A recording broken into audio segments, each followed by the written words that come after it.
Guys, I've got some tips and tricks if you're having a hard time getting the throttle engaged in your lawnmower because the pull cable is loose. All right, I'm gonna get straight into it.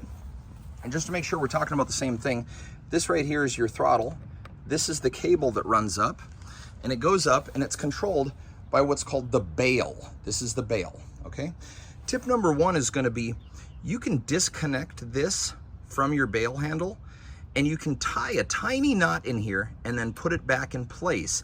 And then it'll add a huge amount of tension, which will pull your throttle further so that you can get the gas going. That's tip number one. Tip number two is you can just order a replacement one of these on Amazon, but in order to do that, you're gonna have to still have the sticker intact on your lawnmower with the model number of the lawnmower.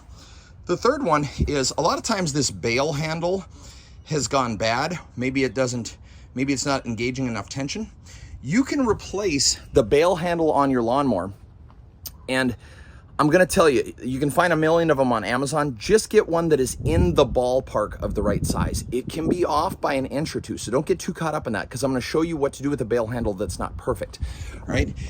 If you buy a bail handle and it's not the exact right width that you need, if it's too wide, you can bend these arms in prior to putting it in place, and then you can get those pushed into the holes, okay?